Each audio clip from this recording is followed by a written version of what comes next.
चलिए, हेलो दोस्तों, कैसे हैं आप सब। उम्मीद करते हैं आप सब अच्छे होंगे और आपकी पढ़ाई भी अच्छे से चल रही होगी। दोस्तों, मैं प्रदीप राणा आपके अपने YouTube channel maths by Rana sir में आप सभी का स्वागत करता हूं। दोस्तों, आज ही बहुत बड़ी अपडेट है, जैसा कि आप लोग थंबनेल में देख भी लिए होंगे कि एक बिग अपडेट। दोस्तों, ये रियल में बहुत बड़ी अपडेट है आप लोग के लिए, और एक तरह से कहा जाए तो ये बहुत ही बुरी खबर भी है।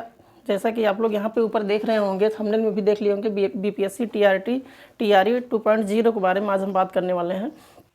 तो दोस्तों, अभी 1 घंटे के पहले की जो अपडेट है, जो प्रेस कॉन्फ्रेंस के माध्यम से जो आपके बीपीएससी के चेयरमैन माननीय अतुल प्रसाद जी जो हैं, उनकी तरफ से एक प्रेस कॉन्फ्रेंस में बहुत ही हम लोग के लिए अगर कहा जाए, आप लोग के लिए कहा जाए तो बहुत ही बुरी अपडेट है। क्योंकि दोस्तों, बहुत सारे उसमें चेंजिंग हुए हैं। क्या क्या चेंजिंग वो किए हैं, जो मतलब पुराना नोटिफिकेशन जिसके माध्यम से वो बता रहे थे कि हम एक बहुत बड़ी वैकेंसी करने जा रहे हैं, उसमें दोस्तों बहुत बड़ा अपडेट हुआ है। जो आप लोग का टीयर 1 का एग्ज़ाम हुआ है, उसमें जितनी सीटें थी, उसमें जो पेपर का माध्यम क्या था, पेपर कैसे हुआ था, किस तरह से हुआ था, उसका जो पूरा पैटर्न था, उससे बिल्कुल एकदम हट करके दोस्तों इसमें बहुत बड़ी चेंजिंग हो गई है। तो आइए हम उन्हीं सब के बारे में जिक्र करते हैं दोस्तों। तो अगर चैनल पर आप नए हैं तो चैनल को तुरंत सब्सक्राइब कर लीजिए, लाइक कर दीजिए, अपने दोस्तों के पास शेयर कर दीजिए, जिससे आने वाले हर एक वीडियो का नोटिफिकेशन आप तक सबसे पहले पहुँच सके और आप जान पाएंगे कौन सा वीडियो लेकर के आते हैं। ठीक है दोस्तों, आज इस वीडियो में देखने के बाद आपको लगेगा कि हाँ, मान लीजिए अदर स्टेट में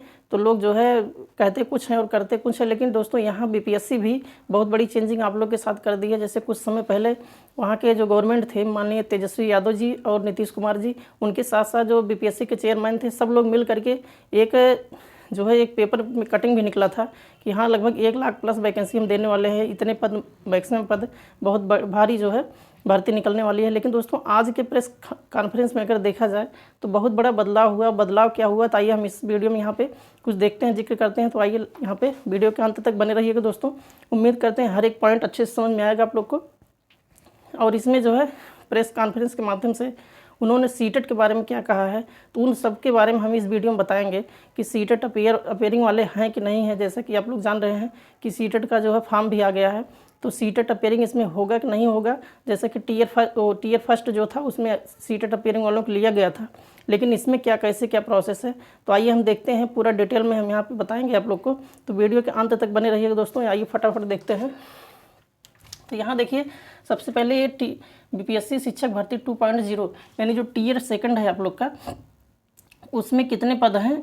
तो यहाँ देखिए, आज एकदम पूरी तरह से क्लियर हो गया कि टोटल कितने रिक्तियाँ हैं, टोटल कितने पद दिए जा रहे हैं। तो दोस्तों, इसमें जो 6 to 8 है, कितना 6 to 8 है, 6 to 8 में टोटल 16,140 पद हैं। जैसा कि आप जानते हैं कि इसके पहले जो निकला हुआ था, एक बार वायरल हुआ था, पेपर में भी निकला था, तो उसमें 6 to 8 में 31,982 पद, कितने 31,982 पद की बात किया गया था। लेकिन आज दोस्तों इसमें एकदम क्लियर कर दिया गया माननीय अतुल प्रसाद के द्वारा कि हमारे पास 6 to 8 यानी माध्यमिक में जो है 16,100 पद ही रिक्त हैं, इसी पद को हम निकालेंगे। ठीक है, और इस पर ही बहाली किया जाएगा। और 9 और 10 9th और 10th की बात अगर किया जाए तो यहाँ पे 18,877 पद यहाँ पे हैं, और 11-12 के लिए कहा जाए तो 18,577 पद। यानी टोटल अगर कुल मिला के हम देखें तो देखिए, 9th से लेकर के 9 से लेकर के 12 तक टोटल पदों की संख्या यहाँ पे दोस्तों 53,594 ही है। ठीक है, जबकि पहले क्या कहा जा रहा था कि 1 लाख प्लस, यानी इसके पहले एक बार निकला हुआ था कि 1.1 लाख। ठीक है, यानी लगभग 1,10,000 से 1,20,000 मैक्सिमम, मतलब 1,20,000 के अप्रॉक्स इसमें बताया गया था। और पेपर में जो निकला हुआ था वो 1,10,000 का बात किया गया था, और गवर्नमेंट भी कह रही थी कि एक अच्छा खासा हम पद निकालेंगे, लगभग 1 लाख प्लस पोस्ट हम लाने वाले हैं। लेकिन दोस्तों, आज के इस प्रेस कॉन्फ्रेंस में अब इसमें उम्मीद पूरा है कि इसमें कोई चेंजिंग नहीं होने वाला है, इसलिए क्योंकि 5 नवंबर से इसका फॉर्म भराया जाना है। तो देखिए, यहाँ पे आगे हम लिखे भी हैं कि एप्लीकेशन बिगन, यानी जो आप लोग का फॉर्म भरना स्टार्ट होगा वो 5 नवंबर, यानी आज 4 नवंबर है, कल से आप लोग का फॉर्म भरना इसमें स्टार्ट हो जाएगा। ठीक है, और इसका लास्ट डेट क्या है, लास्ट डेट आपका 14 नवंबर, कितना 14 नवंबर, यानी 9-5-14, टोटल 9 दिन का समय है। लेकिन इसमें दोस्तों एक चीज़ और दिया है, जो फाइनल सबमिशन का डेट इसमें 25 दिया है। अब आप कहेंगे कि सर ये एक लास्ट डेट है, एक फाइनल सबमिशन डेट है, इसका क्या मतलब है। तो दोस्तों, फाइनल सबमिशन का मतलब ये है कि जैसे बहुत सारे विद्यार्थी ऐसे होंगे जिनका फाइनल का सर्टिफिकेट नहीं मिला होगा, तो उसके लिए जो है 25 नवंबर इसका लास्ट डेट रखा गया है। 25 के बाद कोई डेट एक्सटेंड नहीं होगा। ये माननीय चेयरमैन के द्वारा जो है, माननीय जो चेयरमैन हैं उनके द्वारा एकदम पूरी तरह से स्पष्ट कर दिया गया कि 25 नवंबर के बाद कोई भी डेट एक्सटेंड नहीं किया जाएगा। आप 25 के अंदर ही जो भी प्रक्रिया है अपना पूरा कर लीजिए। उसके बाद हम कोई ना तो डेट एक्सटेंड करेंगे, ना तो कोई आप लोग का फीस वगैरह का अगर कुछ इशू रहेगा तो उसको भी इसमें नहीं इंक्लूड करेंगे। ठीक है, तो आपका लास्ट डेट जो है वो 25 नवंबर तक आप अपने फॉर्म को पूरी तरह से सबमिट कर सकते हैं। और सबसे बड़ा बदलाव दोस्तों जो हुआ है, पेपर एक दिन में होगा। कितने दिन में? एक दिन में। जैसे कि आप लोग टीयर 1 की बात अगर किया जाए तो टीयर 1 में आपका 2 दिन पेपर हुआ था, 2 शिफ्ट में पेपर हुआ था। तो अब की बार जो है दोस्तों एक ही पेपर होगा और एक ही दिन होगा। ठीक है, अब आप कहेंगे कि एक ही पेपर होगा तो उसमें दोस्तों जो एक पेपर होगा उसी में आपका टोटल आप लोग का, जैसे पिछला पेपर हुआ था उसमें एक पेपर हुआ था 100 नंबर का क्वालिफाइंग मार्क्स का हुआ था, और एक 120 नंबर का जो हुआ था उस पर आपका मेरिट बन के आपका चयन हुआ था। ठीक है, लेकिन यहाँ पे क्या है कि अब की बार जो है एक ही पेपर होगा और एक पेपर टोटल 2.5 घंटे का होगा। ठीक, एक पेपर कितने घंटे का? 2.5 घंटे का। अभी इसके आगे हम बताने वाले हैं कि कितने कितने नंबर का कौन कौन सा आएगा। तो टोटल 2.5 घंटे का होगा। जैसा कि आप जानते हैं कि जो टीयर 1 है, इसके पहले जो आप लोग की नियुक्ति हुई है टीयर 1 में, उसमें 2 पेपर हुआ था। ठीक है, 2 पेपर हुआ था और एक पेपर का जो टाइम ड्यूरेशन था वो टोटल 2 घंटे का था। यानी 2 घंटे में एक पेपर हुआ था, जिसमें से आपका पेपर फर्स्ट 100 नंबर का हुआ था, पेपर सेकंड 120 नंबर का, और ये जो 100 नंबर था, ठीक है, ये 100 नंबर का जो एक पेपर हुआ था, इन 100 नंबर में केवल 30% इसमें क्वालिफाइंग मार्क्स मांगा था। कितना? 30%। और दोस्तों यही 30% इस बार भी है, लेकिन बस इसके 100 नंबर को घटा करके 30 नंबर आपका कर दिया गया, यानी 30 नंबर का 30% यहाँ पे लाना होगा। ठीक है, तो यहाँ पे ये बहुत बड़ा बदलाव किया गया है कि पिछली बार 2 पेपर हुआ था, 2 पेपर 2-2 घंटे का हुआ था। ठीक है, एक इसमें 100 नंबर को क्वालिफाइंग पेपर था, और जो है 120 नंबर का आपका उस पर आपका जो है मेरिट बन के आपका जो है नियुक्ति हुआ था, चयन हुआ था। ठीक है, लेकिन इस बार क्या है कि एक ही पेपर होगा और टाइम को बढ़ा करके 2 घंटे से बढ़ा के 2.5 घंटा कर दिया गया, और प्रश्न को, यानी जो क्वालिफाइंग पेपर था उसके 100 प्रश्नों को घटा करके 30 प्रश्न कर दिया गया है। ठीक है, अब आइए देखते हैं यहाँ पे कि ओनली 1 पेपर, क्या केवल एक पेपर होगा, और एक पेपर कितने नंबर का होगा? तो टोटल दोस्तों 150 नंबर का आपका पेपर होगा। ठीक है, और इसी 150 नंबर, यानी बुकलेट आपका एक ही होगा, एक बुकलेट होगा। जैसे पिछली बार आप पेपर दिए थे तो उसमें 2 बुकलेट था, 2 बार पेपर हुआ था, और उसमें जो है 2-2 घंटे के पेपर हुए थे, यानी 4 घंटे में पेपर हुआ था। 4 घंटे में आपका 100 और 120 मिलाकर 220 क्वेश्चन आप लोग को सॉल्व करना था। लेकिन अब की बार क्या है कि आपका केवल एक ही बुकलेट होगा। कितना?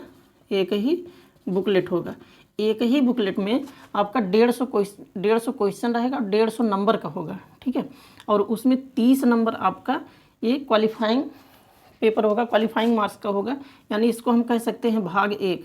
ठीक, इस तरह से रहेगा। इसमें भाग 1 और ये हो जाएगा भाग 2 और ये हो जाएगा भाग 3। यानी जो पेपर होगा उसमें 3 पार्ट में वो पेपर दिया रहेगा। एक आपका 30 नंबर का पहला भाग होगा 30 नंबर का, और दूसरा होगा 40 नंबर का, और तीसरा होगा आपका 80 नंबर का। ठीक है, तो ये जो 30 नंबर का है, इस 30 नंबर का 30% है। कितना परसेंट? यहाँ 30% है इसका आपका क्वालिफाइंग मार्क होगा। यानी अगर देखा जाए 30 नंबर का 30% अगर हम देखें तो आपको टोटल 9 नंबर लाना है। अगर 9 नंबर 30 में आपका 9 नंबर आ रहा है तो जो है आप सेकंड पेपर के लिए, सेकंड पेपर का मतलब इस जो 40 और 80 वाला है इसमें आप वैलिड रहेंगे। और इसमें दोस्तों 30 नंबर में है क्या, तो इसमें 8 क्वेश्चन आपका इंग्लिश का आएगा और 22 क्वेश्चन इसमें आपका हिंदी का आएगा। ठीक है, जैसे पिछला पेपर हुआ था तो उसमें क्या था कि 25 नंबर आपका इंग्लिश था और 75 क्वेश्चन आपका हिंदी था। ठीक है, लेकिन इस बार क्या किया है कि इंग्लिश आपका 8 नंबर है और हिंदी आपका 22 नंबर है। ठीक है, यानी 22 क्वेश्चन इंग्लिश का और 22 क्वेश्चन हिंदी का और 8 क्वेश्चन इंग्लिश का, टोटल मिला के 30 क्वेश्चन था। 30 क्वेश्चन आपका ये 30% इसका इसमें क्वालिफाइंग मार्क्स है। 30% यानी 9 नंबर आपको लाना होगा, और बाकी जो मेरिट आपका बनेगा इन दोनों के बेस पे आपका मेरिट बनेगा। क्या यहाँ पे इसी के बेस पे मेरिट बनेगा। यानी अगर देखा जाए तो 8, 4, 12 इन्हीं 120 नंबर पे ही मेरिट बनेगा, और इस 120 नंबर में 40 नंबर आपका इसमें जीके जीएस यानी सामान्य अध्ययन का रहेगा, और 80 क्वेश्चन आपका जैसे पिछला पेपर हुआ था उसी तरह से 80 क्वेश्चन आपका विषय से रहेगा। यानी जिस विषय से आप फॉर्म डाल रहे हैं, जिस भी सब्जेक्ट से आप फॉर्म डाल रहे हैं, उस सब्जेक्ट से रिलेटेड आपका 80 क्वेश्चन रहेगा टोटल, ठीक है। और दोस्तों इसमें आगे नेगेटिव मार्किंग है कि नहीं है, ये बहुत बड़ी बात है कि नेगेटिव मार्किंग है कि नहीं है। तो दोस्तों इस बार भी कोई नेगेटिव मार्किंग नहीं है, ठीक है। जैसा कि पीपीएससी के द्वारा ये कहा गया अभी 1 घंटे पहले प्रेस कॉन्फ्रेंस में कि जैसे हम टीयर फर्स्ट में कोई नेगेटिव मार्किंग नहीं रखे थे, वैसे इस बार भी हम कोई नेगेटिव मार्किंग नहीं रखेंगे। यानी जो है नो नेगेटिव मार्किंग है, कोई नेगेटिव मार्किंग नहीं है। आप 120 का 120 पूरा कर सकते हैं, इसमें कोई कटौती नहीं होगी। अब सबसे बड़ी बात दोस्तों ये है, इसमें देखा जाए कि सीटेट की बात अगर किया जाए, सीटेट अपेयरिंग वाले इसमें वैलिड होंगे कि नहीं होंगे, ठीक है, बहुत बड़ी बात है। तो दोस्तों इसको लेकर के आप लोगों के साथ बहुत बड़ा धोखा हुआ है। क्यों इसलिए इसको हम धोखा कह रहे हैं, क्योंकि जो टीयर फर्स्ट आपका हुआ था उसमें दोस्तों सीटेट अपेयरिंग वालों को लिया था, ठीक है, सीटेट अपेयरिंग वालों को उसमें वैलिड किया था। लेकिन इस बार आपकी क्या है कि सीटेट अपेयरिंग वालों को वैलिड करना है कि नहीं करना है, पूरे 15-20 मिनट के जो उनका प्रेस कॉन्फ्रेंस था, पूरे 20-25 मिनट के प्रेस कॉन्फ्रेंस में कहीं पर भी एक बार भी 1 सेकंड भी आपका सीटेट का जिक्र नहीं किया गया। उसमें एक भी सेकंड जो है सीटेट का जिक्र नहीं किया कि हाँ सीटेट वालों को हम वैलिड करेंगे कि नहीं करेंगे। हाँ फाइनल जो जिनका तो कंप्लीट है, जो सीटेट सेकंड पेपर जिनका 90+ है अदर स्टेट वालों को, वो तो वैलिड हैं ही, लेकिन अपीयरिंग वालों को वैलिड है कि नहीं है, क्या है, कैसे हैं, इसके बारे में दोस्तों उन्होंने एक पॉइंट भी कहीं, एक लाइन भी नहीं कहा है, 1 मिनट भी उस पर कुछ नहीं बोले हैं। तो इसका मतलब उनकी मंशा एकदम साफ है कि सीटेट जो अपीयरिंग वाले हैं उनको बिल्कुल इसमें शामिल नहीं करेंगे, ठीक है। तो ये रहा कुछ दोस्तों आप लोग को जानकारी। अभी कुछ समय पहले जो प्रेस कॉन्फ्रेंस के माध्यम से माननीय श्री अतुल प्रसाद जी के द्वारा जो भी कहा गया था उसको हम लेकर के यहाँ पे आए, तो देखा जाए आप लोग के लिए एक जो है बहुत अच्छी तो नहीं कह सकते, लेकिन बहुत ख़राब भी नहीं कह सकते हैं। और ख़राब उन दोस्तों के लिए, उन विद्यार्थियों के लिए है, उन साथियों के लिए हमारे है जो सीटेट क्वालिफाई नहीं है। तो अपीयरिंग के लिए वो लोग जो है फॉर्म भरने के लिए थोड़ा उतावले थे कि हम फॉर्म भर देंगे, सीटेट का फॉर्म भी आ गया था, तो उनके लिए थोड़ा बुरी खबर है। और उसके साथ साथ देखा जाए तो दोस्तों यहाँ जो सीटों में कटौती हुई है, बहुत बड़ी कटौती है। देखा जाए तो अगर कि 50% सीटें आ गई हैं, जो पहले यहाँ पे इंक्लूड किया गया था कि हाँ इतनी सीटें आने वाली हैं, उनके अकॉर्डिंग अगर देखा जाए तो बहुत ही कम सीटें हैं।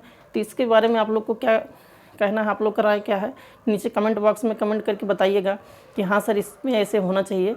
और अभी अगर आप लोग थोड़ा दबाव डालेंगे तो दोस्तों सीटों में वृद्धि हो सकती है, क्योंकि सीटें टीयर फर्स्ट में जो है कुछ सीटें रिक्त रह गई हैं, उसको यहाँ पे इंक्लूड किया है नहीं किया है, बिल्कुल नहीं किया गया, क्योंकि अगर किया गया होता तो बहुत सारी सीटें इसमें बढ़ गई होती, 1 लाख प्लस हो गई होती।